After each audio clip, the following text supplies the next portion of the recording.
C'est un désastre écologique qui s'annonce. Vous ramassez vos cadavres et puis...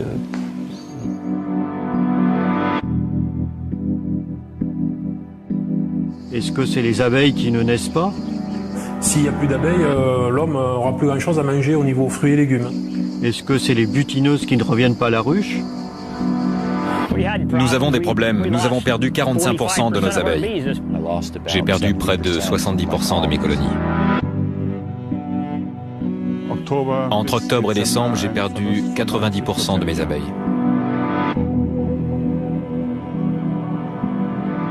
Aujourd'hui, l'espèce humaine est en danger et il y a une urgence planétaire.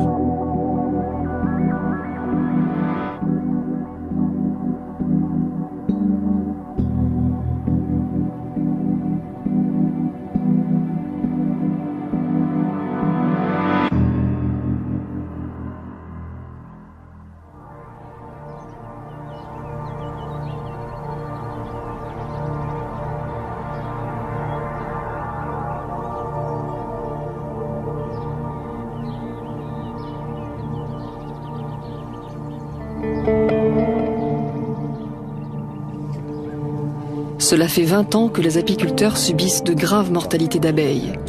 Un matin, ils découvrent leurs ruches vidées de leurs ouvrières ou parfois un tapis de cadavres. Mais depuis novembre 2006, l'hécatombe a pris une telle proportion que dans des régions entières d'Amérique du Nord, d'Europe, d'Asie, les arbres ne donnent plus de fruits faute d'avoir été pollinisés. Une disparition qui touche aussi bien les abeilles domestiques que les butineurs sauvages. Qui est responsable de ces milliards de morts?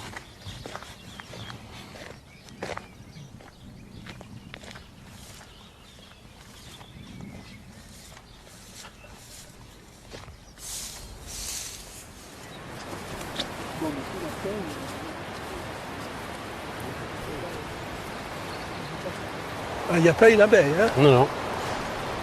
On se pose des questions, hein? Ah oui. On se dit, mais qu'est-ce que j'ai pu faire? Je suis le roi des... Je suis complètement idiot, quoi. Je suis imbécile. Qu'est-ce qui s'est passé? On va pas chercher ailleurs. On se dit, c'est ma faute. Ah oui. C'est tout. C'est moi. Qu'est-ce que j'ai pu faire pour que ça aille? C'est tout. C'est pour ça qu'il y a très peu de gens qui avouent qu'ils ont perdu leur ruche. On sait très bien qu'ils ont tous perdu des ruches. Pareil. Certains ont perdu énormément de ruches. Mais personne ne va l'avouer parce que de toute façon, on n'est pas remboursé. Hein? On n'a pas d'assurance pour couvrir les pertes de cheptel. Alors de toute façon, c'est pas la peine de passer pour un imbécile vis-à-vis des collègues, quoi.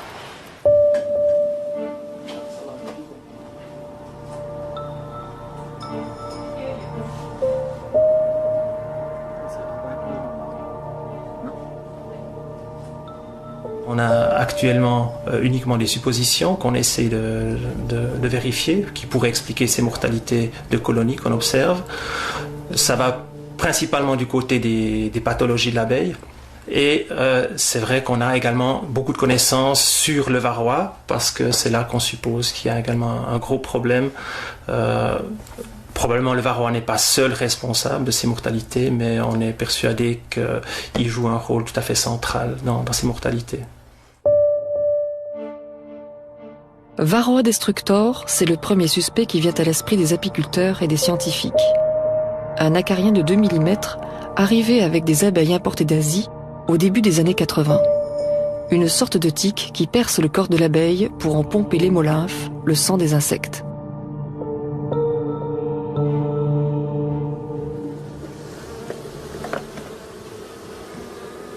Là, il y a un peu de miel, mais c'est encore un petit peu tôt. Je pense que le varroa ne constitue pas un problème majeur. C'est-à-dire que quand on a une colonie forte comme celle-là, elles arrivent très bien à gérer la population de varroa. D'ailleurs, on n'en repère que très peu. Par contre, dès qu'il y a une colonie qui est faible, pour quelque raison que ce soit, c'est un opportuniste et là, il envahit complètement la colonie. Et on le voit bien, d'ailleurs, on voit le varroa sur plein d'abeilles. Et là, il faut faire un traitement. Pour traiter le varroa, les seuls produits autorisés par les services vétérinaires sont des produits chimiques. Inconvénient de ces substances, elles s'accumulent dans la cire qui contient le miel et chaque nouvelle dose s'ajoute aux précédentes. ce que nous explique Philippe Lecomte, apiculteur dans la Marne. Aujourd'hui, en lutte chimique avec l'apivare, par exemple, on est obligé de doubler la période pendant laquelle on va appliquer le traitement. Donc c'est pas sans effet ça sur les abeilles. Mais en fait, à chaque fois qu'on lutte contre un pathogène, il y a toujours des inconvénients. Ça n'existe pas, les médicaments qui n'ont pas d'effet sur les organismes. C'est pour ça que ce sont des médicaments d'ailleurs. D'autres solutions existent et chacun a sa recette. André Combe, lui, s'est inspiré du traitement qu'utilisait son père pour éloigner les tiques de ses chiens. De l'eau-de-vie qui ne laisse pas de résidus dans les cires fabriquées par l'abeille. Il a testé le dosage pendant 5 ans avant de trouver le bon. Tu as vu du varroa sur celle-là, comme on va la faire là? Pas tellement. Il y en a eu l'année dernière, mais au printemps, il n'y en avait pas énormément. Il ne faut absolument pas que l'eau-de-vie touche les abeilles. Voilà, on peut y aller. 30 cc, 90 degrés, je précise bien, non camphré. Et on attend une demi-heure. Il faut aller très vite parce que l'eau-de-vie est très volatile. Voilà, on referme. Ah si, il y en a. Ah si, il y en a. Ah oui, il y en a. Ouais. Ah ouais. Ah oui, il y en a pas mal même. Hein. Il y en a pas mal, hein. Regarde ça, tout ça. Il y en a peut-être une centaine, hein. Ouais. Qu'est-ce que c'est qui fait proliférer le varroa? C'est l'immunité de l'abeille qui est diminuée. On l'a vu. Elle est plus fragile. Donc écoute, l'abeille, depuis le fond des âges, elle a des tiques. Depuis qu'elle existe, l'abeille a des tiques. Voilà, elle avait un équilibre entre le varroa et elle. Il y avait un équilibre. Le varroa est présent en Europe depuis plus de 20 ans et une ruche en pleine forme s'en accommode. On l'aura compris, le parasite ne serait donc pas la cause des disparitions massives, mais une conséquence de l'affaiblissement des abeilles. Mais alors, pourquoi sont-elles affaiblies? L'affaire est complexe. Dans les milieux naturels, les butineurs sauvages, dont la plupart vivent en solitaire, disparaissent également. À ce stade de l'enquête, le mystère de ces mortalités anormales demeure.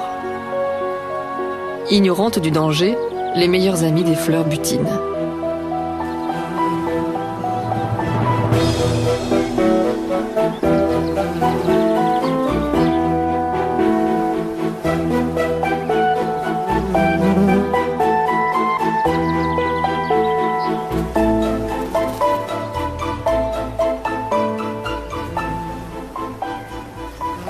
Dans ce rucher où il y avait 22 ruches, j'ai perdu 17 ruches. Tu sais pourquoi? Je comprends que c'est mon voisin, quand il a fait le désherbant, c'est la Vendin. Je lui ai dit, quand tu fais tes traitements, tu m'appelles. Maintenant, si tu les fais du temps de midi, c'est pas grave. Mais si tu les fais le matin, tu m'appelles. Parce que qu'est-ce qu'elles font les abeilles le matin? Elles vont chercher la rosée. À 11h, j'avais perdu 17 ruches. Je suis allé le chercher, j'ai failli à hurler quoi, de haine. Quoi, bon, je retire le mot haine parce que c'est toi qui m'a dit qu'il fallait pas cultiver parce que ça fait du mal. Là, je suis allé le chercher, je l'ai mené au rucher. J'ai dit, qu'est-ce que je t'ai dit? Je t'ai dit, quand tu traites le matin, tu m'appelles. Je ferme les ruches. La rosée s'en va. À 11h, j'ouvre les ruches. On peut le faire, ça. Toutes mes butineuses ne sont pas retournées, elles sont mortes par le désherbant. Des tapis de mortes.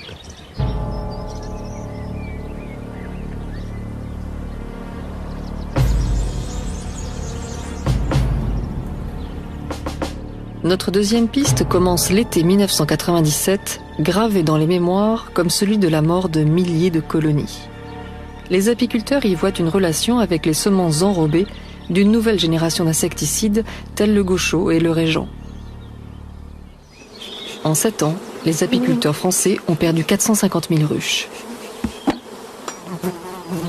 La mortalité des abeilles que nous constatons depuis les années 96-97 découle pour la plus large part de l'utilisation massive de certains pesticides en agriculture et notamment des produits d'enrobage de semences qui sont des neurotoxiques, qui ont une longue durée de vie et qui ont la qualité de systémie, c'est-à-dire qu'ils pénètrent à l'intérieur de la plante et que toute la plante diffuse cette matière.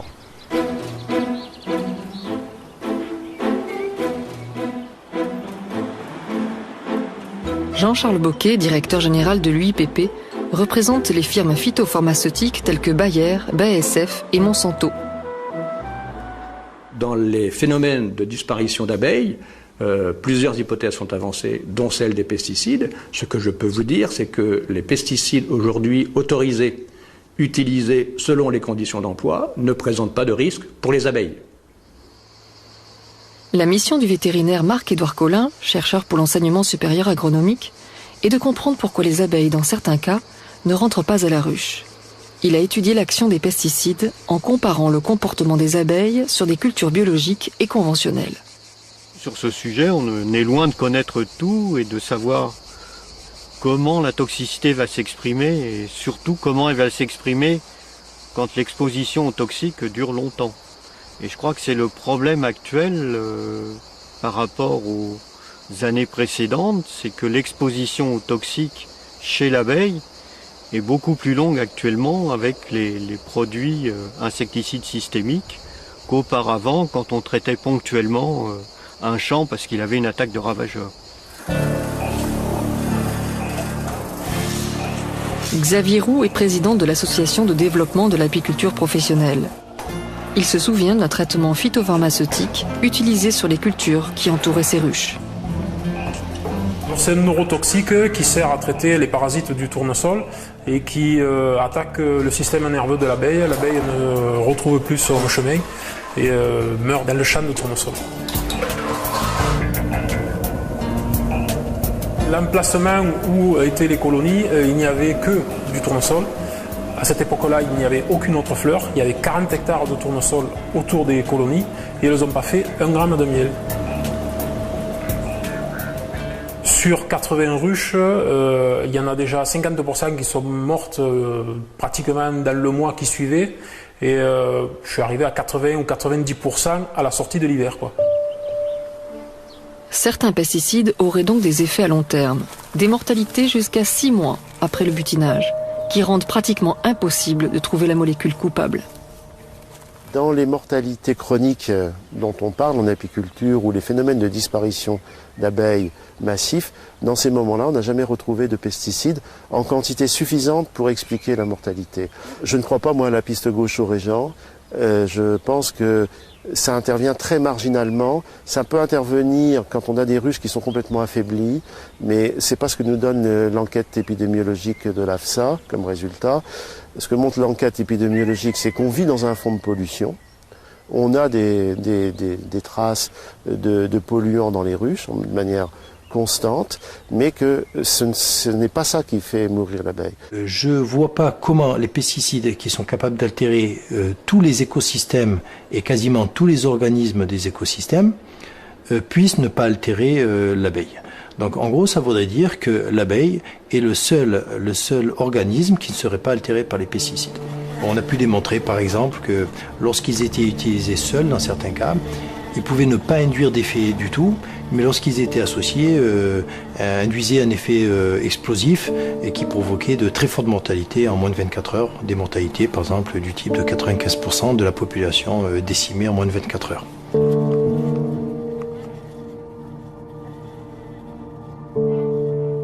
Dans ces tests qui sont réalisés, on étudie également donc l'effet potentiellement cumulatif, si vous voulez, de plusieurs produits. Ce qui explique aujourd'hui que certains mélanges, par exemple, sont interdits en présence d'abeilles. On a montré que certains fongicides avec certains insecticides pouvaient modifier le comportement des abeilles en freinant un petit peu, si vous voulez, leur capacité d'échapper ou de voler, etc. Donc ces mélanges sont interdits. Tout le monde est d'accord. Les expériences ont prouvé que les pesticides sont dangereux lorsqu'ils sont mélangés. Mais alors, une question s'impose. Ces mélanges interdits ne peuvent-ils se faire à l'insu de l'agriculteur dans son champ du fait de la persistance des produits dans le temps ? Ces insecticides sont assez persistants, ils sont même très persistants dans certains cas. Alors je vous donne un ordre de grandeur. Le temps qui est nécessaire pour que ces insecticides diminuent de moitié, la concentration dans le sol. On pensait au départ que c'était à peu près 15 jours, 1 mois. En fait c'est plutôt 3 mois et c'est peut-être même plutôt 6 mois, 1 an. Donc l'année suivante, il restera de l'insecticide de la culture précédente cet insecticide qui restera, bien entendu, pourra se surajouter à la nouvelle dose qu'on appliquera à l'année N+1 donc. Afin de vérifier si différentes substances chimiques pouvaient s'accumuler dans le sol, nous avons demandé à un agriculteur de nous dire quel traitement il utilisait sur ses cultures.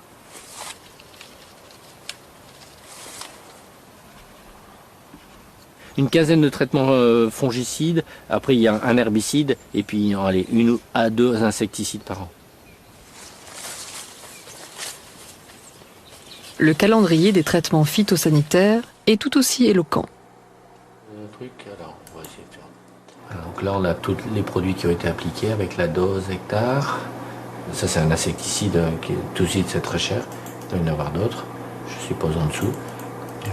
Ici, il y en a 11, 18, 21, 29. Donc ça fait quand même des gros coûts à chaque fois. En moins d'1 an et tout au long de la croissance d'une culture, herbicides, fongicides et insecticides sont tour à tour utilisés. Il y a donc dans le sol et au cœur des plantes des produits parfaitement autorisés et utilisés correctement, mais qui produisent les mélanges interdits par les firmes elles-mêmes. L'une des spécialités de Norbert Maudois, c'est l'élevage de reines. La reine diffère des autres abeilles par sa taille et sa longévité. Elle seule est marquée d'une couleur correspondant à son année de naissance, le rouge, pour 2008. Une fois, j'ai discuté avec un arboriculteur et qui venait d'intoxiquer des ruches d'un copain, c'était pas les miennes. Et je lui ai dit, mais qu'est-ce qui se passe si je viens chez vous et que je coupe un tiers de vos pommiers à la tronçonneuse? Alors l'arboriculteur m'a dit, mais c'est pas compliqué, je sors le 12 et tu me prends un coup dans la tronche. C'est exactement ce qu'il m'a dit. Alors j'ai dit, mais c'est exactement ce que vous venez de faire aux ruches. Alors il m'a regardé sur le coup bêtement, et puis il a compris effectivement ce qui se passait. Je crois que de plus en plus, depuis qu'on a commencé à communiquer sur ce sujet, je crois que les agriculteurs commencent à comprendre ce problème et ce phénomène. Maintenant, le problème, c'est que aussi il y a des réseaux dans le maraîchage ou dans l'agriculture avec des techniciens qui travaillent pour les boîtes phytosanitaires, qui ont un autre discours, et donc c'est un peu le pot de terre contre le pot de fer. Les exemples d'intoxication sont si nombreux que l'on s'interroge. Comment a-t-on autorisé 80 000 tonnes de pesticides répandus en France chaque année? Nous nous sommes alors penchés sur le principe d'homologation de ces molécules. Tous les produits utilisés en traitement des végétaux sont soumis à une procédure d'autorisation, de mise sur le marché. Et dans cette mise sur le marché, il y a effectivement des tests abeilles qui sont obligatoires. Par contre, ces tests abeilles ont été définis il y a maintenant à peu près une 50aine d'années et ne sont plus du tout adaptés aux insecticides modernes utilisés actuellement. Le défaut des tests est qu'on n'est pas capable à l'heure actuelle de pouvoir envisager et même d'étudier dans un dossier d'homologation tous les effets possibles que peuvent entraîner les molécules mises sur le marché. Je ne mettrai pas ma main au feu pour dire que j'ai jamais autorisé un produit qui ne présentait pas de risque pour les abeilles. Donc on a eu quand même certains cas où vraiment en âme et conscience j'ai dit il n'y a pas de risque pour les abeilles, et après coup il s'est quand même révélé qu'il y avait un risque potentiel. Et dans ce cas-là, ces produits ont été retirés du marché. L'utilisation du gaucho était suspendue sur le tournesol et le maïs. Et maintenant, on se rend compte que le petit cousin, si j'ose dire, qui est exactement lui aussi de la même famille, qui s'appelle le Cruiser, a été autorisé sur le territoire national. Je note d'ailleurs qu'il a été récemment suspendu en Allemagne, suite à un certain nombre de problèmes avec les abeilles. Donc on assiste finalement au remplacement d'une matière active par une autre matière active qui lui ressemble, et peut-être qu'il serait bon de prendre une décision générale sur une classe d'insecticides, ça ferait gagner beaucoup de temps.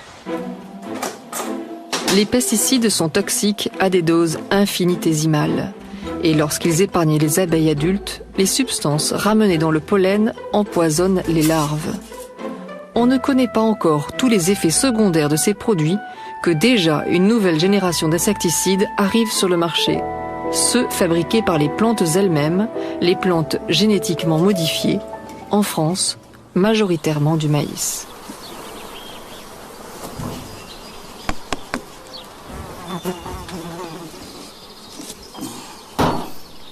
Bon, tu vois que c'est assez équilibré là. On a du pollen orange, c'est du tournesol. Et puis on a pas mal de pollen des pelotes jaunes, c'est du maïs. Et il doit y avoir là 150, 180 grammes de pollen, quoi. Donc il est clair que l'abeille a travaillé sur le maïs. Après ce pollen, vous allez le faire analyser ? Oui, tout à fait. Ce pollen va être envoyé à un laboratoire spécialisé, voir si sur la zone où étaient les ruches, il y a effectivement du maïs OGM cette année ou s'il n'y en a pas. Alors les OGM, c'est quelque chose de nouveau. Personnellement, je suis à proximité d'un agriculteur qui a déjà fait 5 hectares de maïs OGM. Moi, je ne suis pas contre les OGM en général. Je suis contre le maïs Monsanto 810 parce que ce maïs va produire lui-même son propre insecticide et dans des quantités considérables, bien plus importantes que celles qui seraient apportées par un épandage tel qu'on le connaissait jusqu'à présent. Depuis février 2008, la culture du maïs Monsanto 810 est bloquée en France pour examen. Pour y voir plus clair en matière d'OGM, nous sommes partis en Allemagne rencontrer l'éminent Dr Katz, connu notamment pour avoir étudié l'impact des OGM sur les abeilles. Dans la plupart des cas, nous avons mis en évidence que les plantes génétiquement modifiées n'ont pas d'effet sur les abeilles.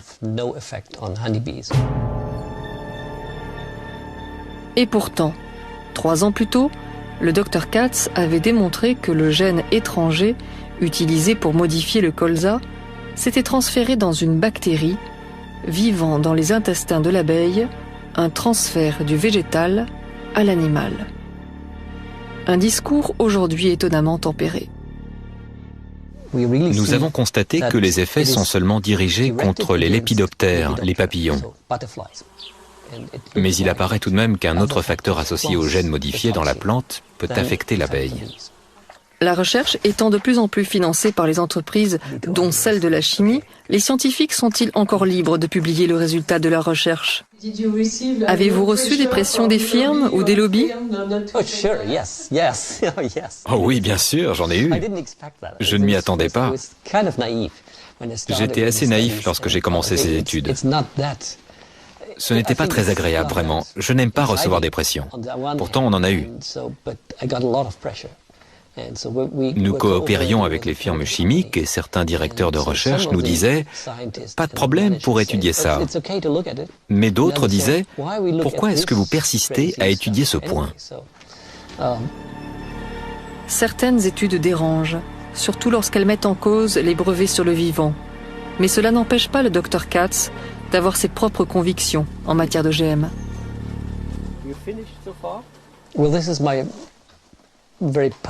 Mon point de vue très personnel, et non pas professionnel, sur la question des OGM en matière d'agriculture, est que nous devrions augmenter, ou tout au moins garder la diversité des plantes,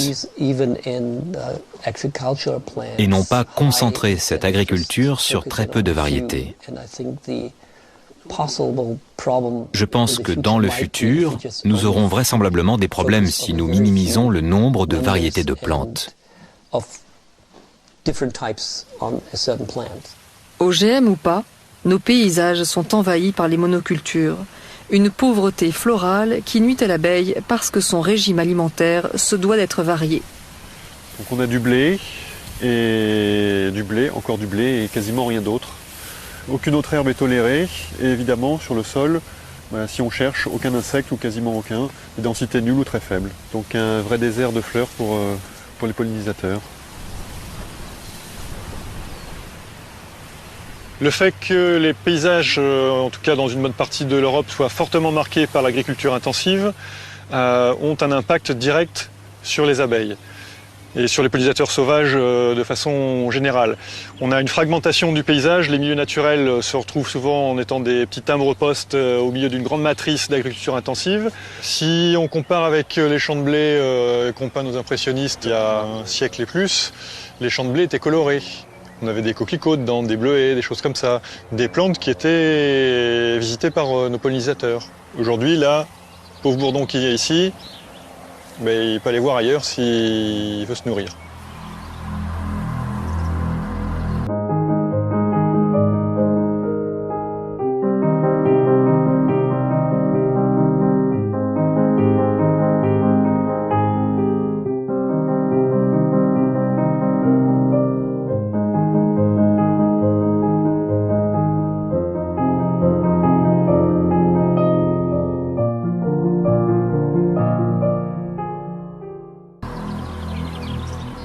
Une ruche, forte de 60 000 abeilles, féconde 35 millions de fleurs par jour.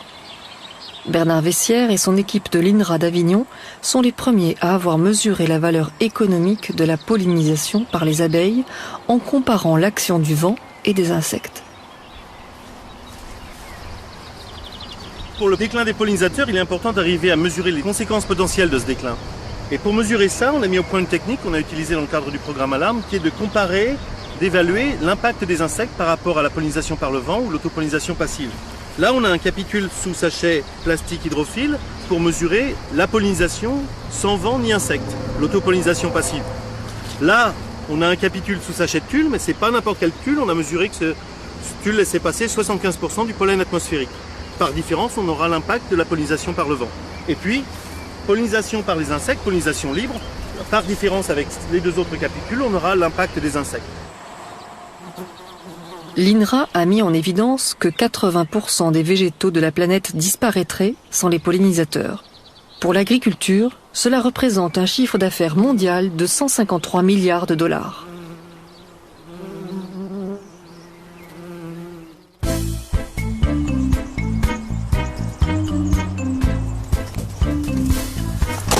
L'abeille est donc une alliée de l'économie mondiale, une condition nécessaire de récolte. Les abeilles ne s'éloignent pas plus de 3 km de leur ruche et les apiculteurs les déplacent au rythme des floraisons successives. Une véritable transhumance sur des centaines de kilomètres pour aller butiner tour à tour des hectares de pommiers, de fraisiers et de melons. On les met sur 3 là ? Oui, mais tu monteras dessus après.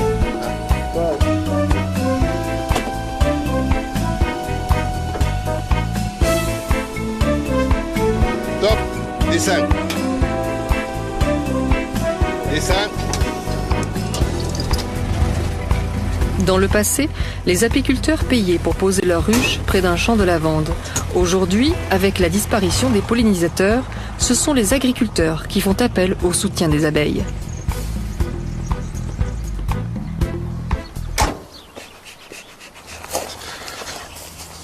Bruno Camus, apiculteur professionnel, loue également ses ruches aux arboriculteurs.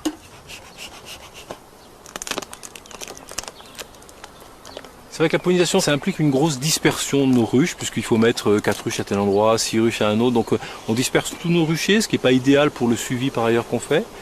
Et puis, il faut reconnaître aussi qu'on est toujours un peu inquiet. Poser des ruches dans des vergers, c'est être à la merci éventuelle de traitements et donc de mortalité. Même si, 9 fois sur 10, il ne s'agira pas de l'arboriculteur qui nous a demandé de louer les ruches, puisque lui-même est parfaitement au courant et sensibilisé à l'importance des abeilles. Du miel de ronce. Je crois beaucoup au fait que apiculteurs et agriculteurs travaillons ensemble. C'est indéniable le rôle des abeilles dans la pollinisation, mais c'est tout aussi indéniable que nous avons besoin, nous apiculteurs, déjà de lieux pour poser nos ruches. Et 9 fois sur 10, c'est la bonne volonté d'un agriculteur qui nous prête un terrain. Et puis aussi, pour une part, nos abeilles travaillent aussi sur des plantes cultivées. Pour une part, parce que c'est vrai qu'il y a aussi beaucoup de plantes non cultivées.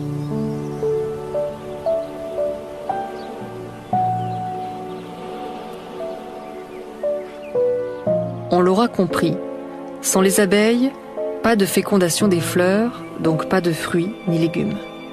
Mais la pollinisation présente un autre avantage de première importance. Le transport du pollen d'une fleur à l'autre permet une dispersion génétique, un brassage des gènes des végétaux. C'est ainsi que depuis la nuit des temps, les variétés de fruits et légumes évoluent, restent fortes et résistantes aux maladies.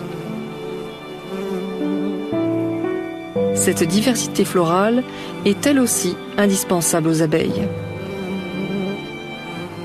À ce stade de l'enquête, il apparaît que la santé des abeilles dépendrait d'une alimentation variée et vierge de pesticides.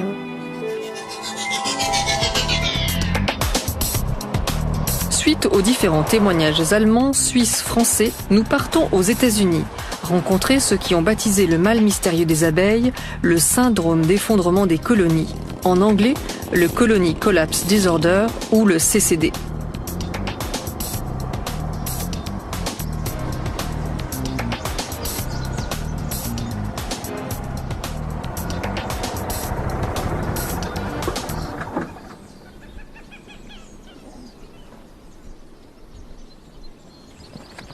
David Hackenberg est un professionnel de la pollinisation. Il possède 2000 ruches qui parcourent plus de 5000 km par an.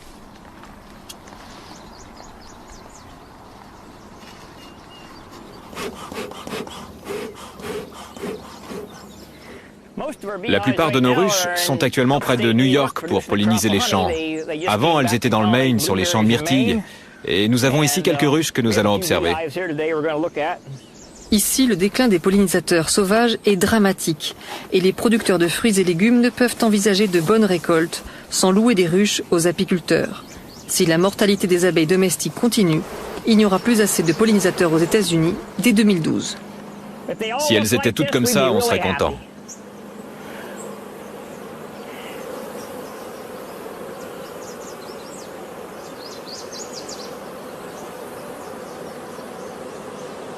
Il y a 50 000 abeilles dans cette ruche. C'est le plus beau moment de l'année. Les abeilles font leur travail et rendent les apiculteurs heureux. Mais toutes les ruches ne ressemblent pas à celle-ci actuellement. Nous avons des problèmes. Nous avons des ruches qui montrent des signes d'effondrement pas très loin d'ici. On va y aller. Je vais vous montrer à quoi ça ressemble, ces CD.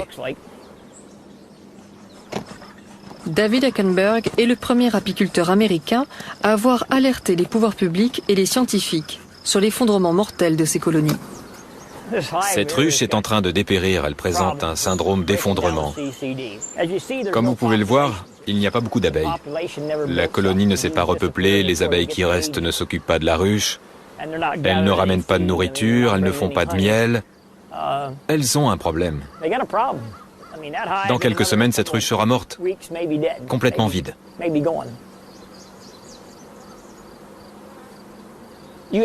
On se demande ce qu'on a bien pu faire.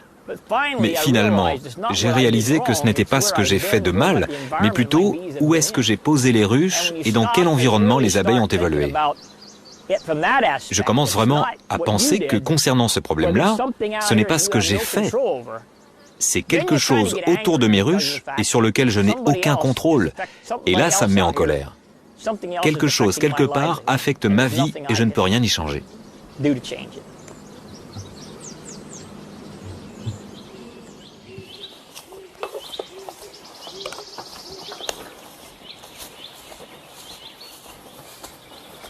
David Hackenberg et le chercheur Dennis Van Engerstop se connaissent bien. L'apiculteur a confié ses ruches atteintes du CCD aux scientifiques qui les étudient depuis plus d'1 an.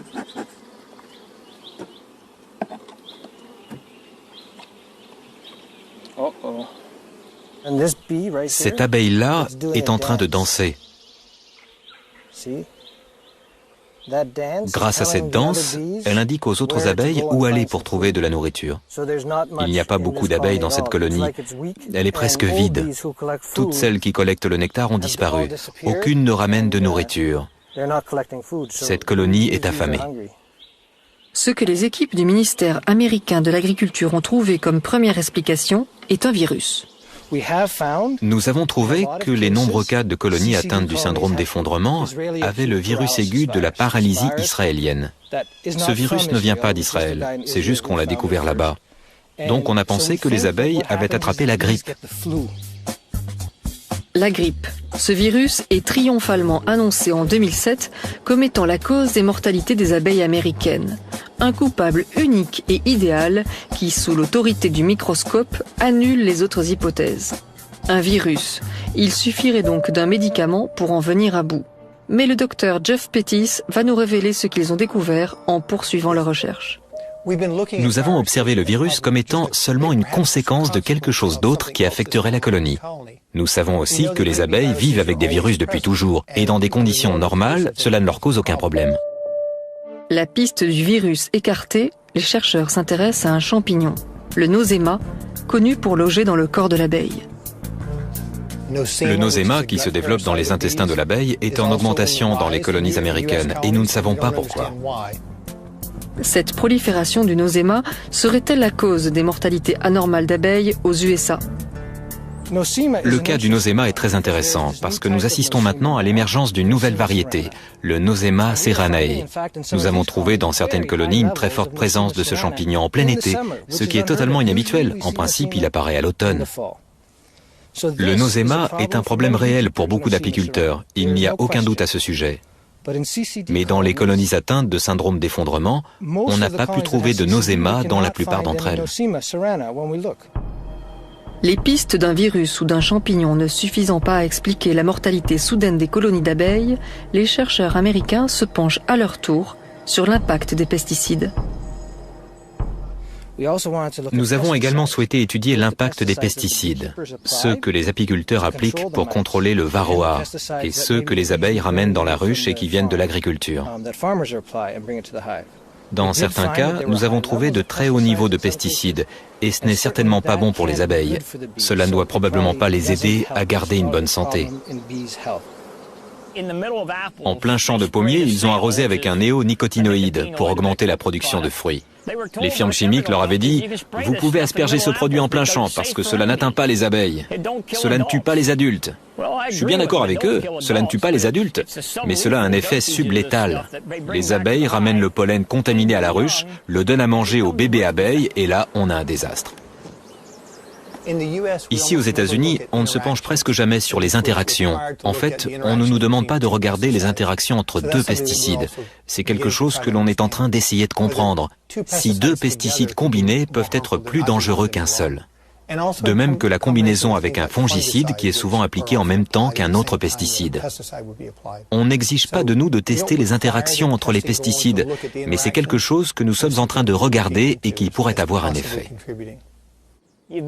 Si vous demandez à un scientifique ici aux États-Unis, il vous dira que nous avons trouvé 25 pesticides dans un échantillon de pollen, une trentaine de fongicides, un nombre incalculable d'herbicides.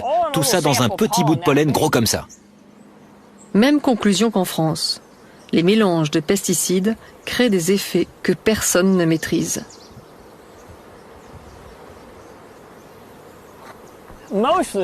La plupart des chercheurs américains ne vous diront jamais face à la caméra ou même dans les journaux qu'ils sont quasiment sûrs que les pesticides sont la cause du problème. Nous ne voulons pas alarmer les gens inutilement et leur dire que nous sommes inquiets pour telle ou telle raison. Nous voulons être certains des faits. Parce que sinon, l'agriculteur ou l'apiculteur ne comprennent pas. Ils nous disent « Vous m'avez dit qu'il s'agissait de tel problème, puis de tel problème, et maintenant vous me dites que ce n'est pas ça le problème. » Donc, nous voulons être sûrs de nous avant d'affirmer quelque chose. Venant des chercheurs qui avaient clamé en 2007 l'existence d'un lien entre le virus et l'effondrement des colonies, une telle prudence à confirmer le rôle des pesticides dans la disparition des abeilles invite à la réflexion. Le marché de 33 milliards de dollars que se partage une poignée de firmes agrochimiques a-t-il un lien avec cette prudence? Et la piste du virus n'était-elle pas idéale pour un nouveau marché du médicament? J'ai vu quelques fleurs ouvertes par là. Si tu les apportes jeudi, ça devrait être bon. On peut avoir 200 ruches pour la fin de la semaine, pour commencer. Et puis 200 de plus la semaine d'après. On va aller les chercher à New York lundi et mardi. Et on reviendra ici pour te les amener probablement jeudi soir ou vendredi matin.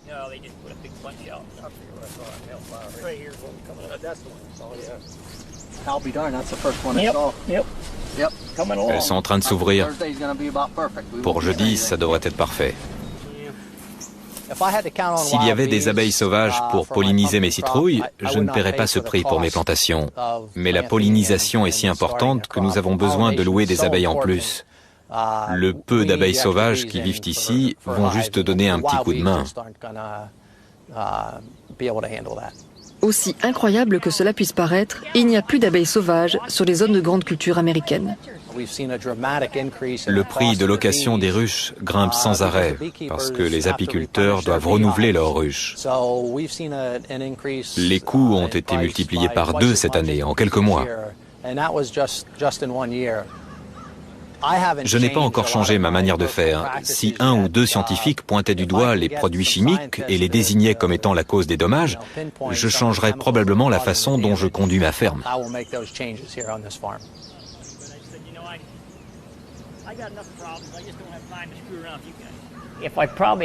Si j'avais le moyen de faire un vœu pour mes abeilles, je ne les forcerais pas à butiner les citrouilles.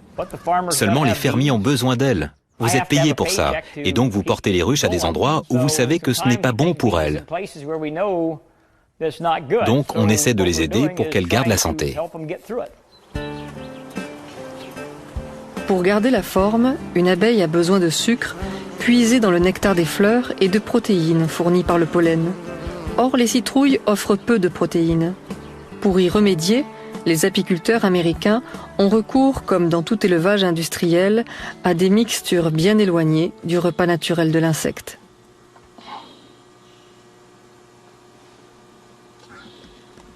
Le complément que nous donnons aux abeilles est composé de sucre, de levure,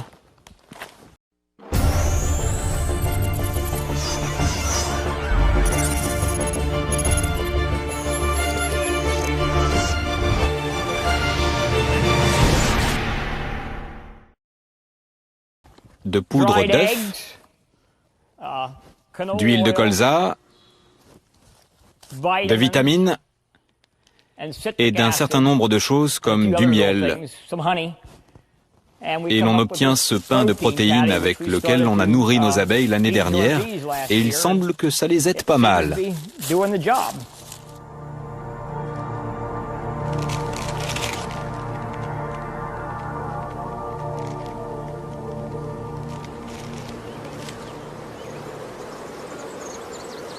Face au déclin des abeilles et à la pénurie de miel, l'homme a tendance à prendre plus que de raison.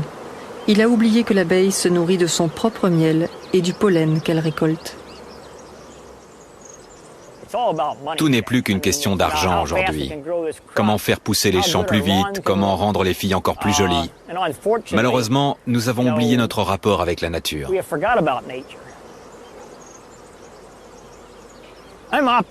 Je reste optimiste. Quelque chose va arriver.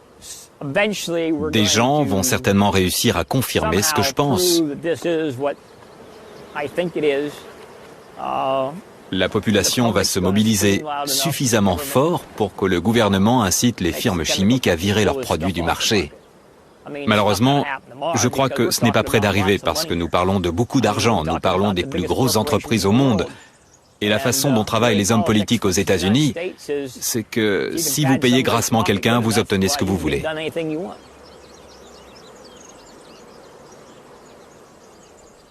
En France, en cas d'hiver trop long, un grand nombre d'apiculteurs nourrissent leurs abeilles de sirop de sucre ou de mélasse de maïs, parfois non exempts de substances chimiques. À l'inverse, dans le Mercantour, Pierre Bresque et son fils Romain veillent à ce qu'elles aient une réserve de leur propre miel. Il faut rajouter des provisions pour que les abeilles passent l'hiver.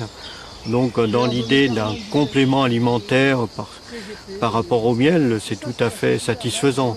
Par contre, un sirop de sucre ne pourra jamais remplacer le miel parce qu'effectivement le miel contient des substances antibactériennes, contient des enzymes. Idéalement, la colonie ne devrait consommer que ses propres provisions, que ce qu'elle a ramassé. Autre trou noir de la connaissance, les ondes électromagnétiques qui tapissent notre environnement d'un brouillard invisible. Les abeilles retrouvent leur ruche au millimètre près grâce à une particule de magnétite présente dans leur abdomen. Et si les ondes des antennes relais qu'utilisent nos téléphones portables et ordinateurs perturbaient leur sens de l'orientation. Il y a des études qui ont été faites, mais elles ne sont pas franchement non plus concluantes parce que on a essayé de voir un effet aigu de ces radiofréquences. En gros, l'effet micro-ondes, quoi. Est-ce qu'on était capable de griller des abeilles ou pas? Je résume un petit peu, je simplifie. Mais on n'a pas regardé les effets à long terme de ces radiofréquences. Bon. Je ne dis pas que ce sont les radiofréquences, mais bon, on aurait pu le voir autrement. Faute de recherches sérieuses, difficile de mesurer l'effet particulier des ondes pulsées, dont on commence pourtant à connaître l'impact sur l'orientation des baleines notamment et la santé de l'homme. Hors des grosses agglomérations, ces ondes radio pulsées pour couvrir plusieurs kilomètres pourraient expliquer certaines disparitions d'abeilles. En zone cultivée, au pied d'une ruche, le docteur Collin filme le comportement d'abeilles désorientées.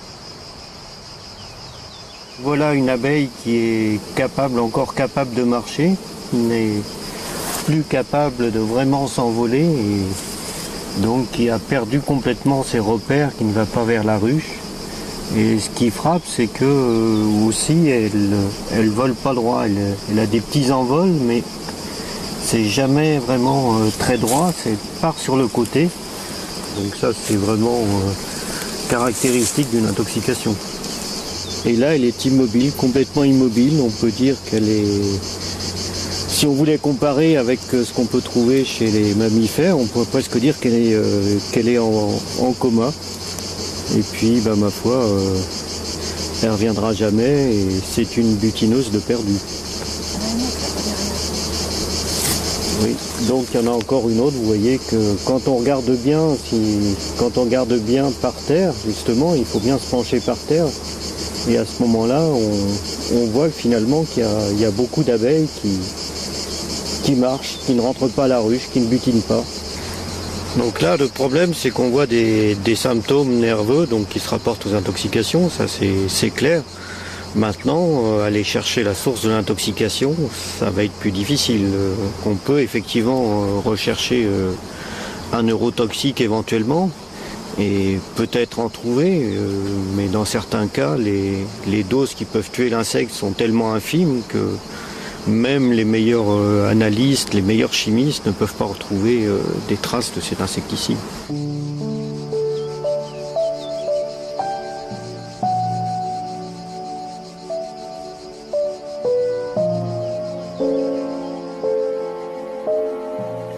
Une conclusion s'impose. La mortalité des abeilles se manifeste sous deux formes. La première, radicale, un tapis d'abeilles mortes, se réduit à l'épandage de pesticides aux heures où les abeilles butinent. La deuxième, une mort lente sur le terrain, sans retour à la ruche, s'expliquerait par les semences enrobées ou le mélange invisible des traitements chimiques. Ceux utilisés par les agriculteurs et parfois par les apiculteurs pour lutter contre le varroa. Des effets imprévisibles et peu étudiés. Face à la disparition de l'abeille, les scientifiques s'inquiètent des conséquences pour l'homme. Si vous pensez à ce que nous pourrions manger si nous n'avions pas les abeilles et les autres pollinisateurs, vous n'auriez que du maïs, du blé, du riz et quelques plantes pollinisées par le vent. Un très bon exemple américain est de prendre un Big Mac. Si vous enlevez tous les pollinisateurs, vous n'aurez plus la viande, plus de laitue, de tomates et de concombres. Vous n'aurez même plus les grains de sésame. Tout ce que vous aurez, c'est le pain. Les naturalistes ont l'habitude de dire que la nature est forte et les insectes particulièrement résistants aux agressions. On peut espérer que l'abeille résistera. Mais qu'en est-il pour l'homme ? Au niveau humain, on commence à avoir une très bonne idée des pathologies qui sont induites par les pesticides. On peut observer des effets à moyen terme qui se situent entre 6 mois et 3 à 5 ans après l'exposition. Et on peut obtenir donc des troubles de la vision, du comportement, de la concentration, de l'orientation. On peut obtenir des paralysies aussi. On peut obtenir des troubles de la sensation au niveau cutané, c'est-à-dire de la peau, et bien d'autres effets encore. Et ce sont des effets similaires à ceux que l'on observe chez les soldats qui ont été exposés lors de la guerre du Golfe aux armes chimiques. On sait maintenant de façon quasi certaine que les pesticides sont à l'origine d'un certain nombre de cancers, des lymphomes chez l'adulte, des leucémies chez l'adulte, mais également des tumeurs cérébrales chez l'enfant et l'adulte. On peut comprendre l'angoisse de l'agriculteur face aux ravageurs de ses cultures et son recours à la chimie. Pourtant, sans l'abeille, il est ruiné. La conscience du danger commence à atteindre nos campagnes. On aimerait que cette alarme soit entendue des pouvoirs publics et que l'on cesse d'éradiquer les plantes, des voies ferrées, des bords de route, des trottoirs. Quelques communes de France ont déjà cette volonté et imposent le zéro pesticide. La même lucidité vaut pour les jardins privés. La survie des butineurs est entre les mains de tous.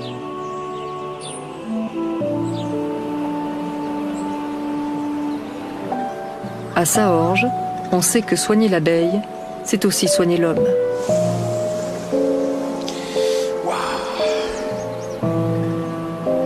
Les abeilles meurent de l'activité humaine, des pesticides en particulier. On ne peut plus feindre l'ignorance, prétendre qu'on ne savait pas.